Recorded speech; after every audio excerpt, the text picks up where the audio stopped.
Hello, everyone, and welcome back to the channel. I'm Alex, and we're so happy you're here with us today for another English conversation practice session. And I'm Lily. We hope you're having an amazing day wherever you are in the world. Before we begin, don't forget to like this video and subscribe to the channel if you enjoy learning English with us.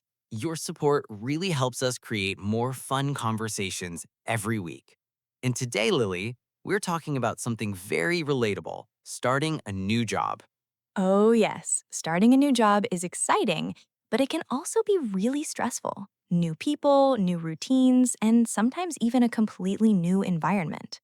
I still remember my very first office job. The night before, I couldn't sleep at all. I kept thinking, what if I say something embarrassing? That is completely normal. I think everybody worries about making mistakes during their first week. My biggest fear was forgetting people's names. I met about 20 people in one morning, and 5 minutes later, I remembered nobody. Oh no.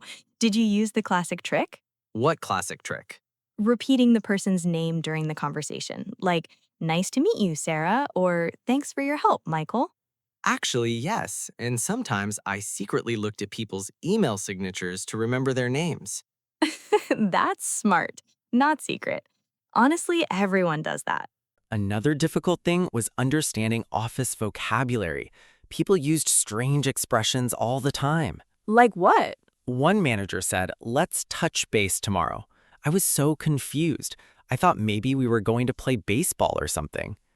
That's such a common business expression. It just means let's talk again or let's check in. Exactly. And another coworker said, "I'll loop you in." I imagined an actual loop, like a roller coaster. Business English can sound very strange in the beginning, but after a while, you start using those phrases naturally. That's true. And honestly, the hardest part wasn't the work itself. It was lunchtime. Lunchtime?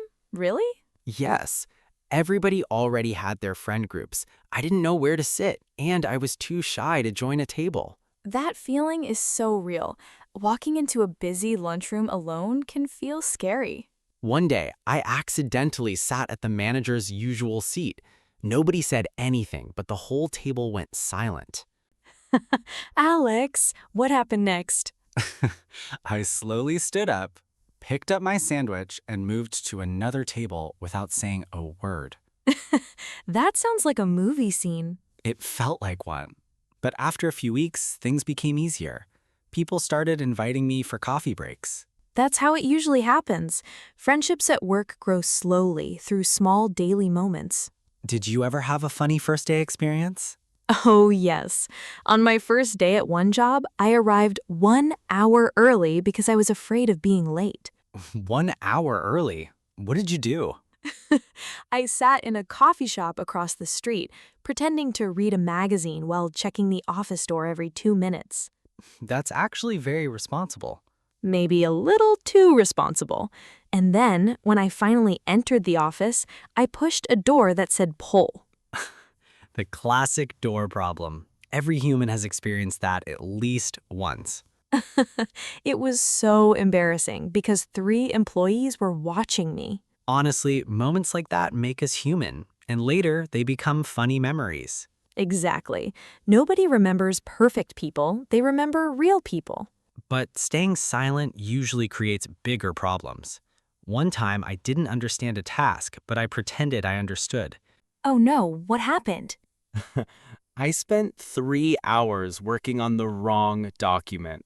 3 hours? Yes, and at the end, my coworker looked at me and said, "Alex, this is from last year." That must have hurt a little. It did, but after that day, I promised myself to ask questions immediately. That's actually great advice for English learners, too. Don't be afraid to ask people to repeat themselves. Yes, saying, "Could you say that again?" is much better than pretending to understand. And most people are happy to help when they see you're trying. Lily, what do you think is the best way to feel comfortable in a new workplace? I think it's important to create small routines. For example, saying good morning to the receptionist every day, or taking your coffee break at the same time. That makes sense. Familiar routines make a place feel less stressful. Exactly. And here's my secret tip. Ah, I knew there would be a secret tip. Tell us. Learn one small thing about each coworker. Maybe one person loves dogs, another enjoys cooking, and someone else watches soccer every weekend. That's actually brilliant. Conversations become much easier when you remember personal details. Yes, then instead of awkward silence, you can say, "How's your dog doing?" or "Did your team win yesterday?" That transforms coworkers into real connections. Exactly. Work becomes much more enjoyable when you feel connected to people. You know, starting a new job teaches you so much more than professional skills. Definitely. It teaches confidence, communication, patience, and sometimes even courage. And every awkward moment becomes part of your story, Even the push and pull door moments. especially those moments. Now, we want to hear from all of you. What was your first day at work like? Was it exciting, scary, funny, or all three? Tell us your story in the comments below. We love reading your experiences. And if you enjoyed practicing English with us today, don't forget to like this video and subscribe to the channel for more natural conversations. Keep practicing your English every single day, and don't be afraid to make mistakes. Mistakes are part of learning, and every conversation makes you stronger. Thanks for spending time with us today. We'll see you in the next episode. Bye, everyone. Bye bye.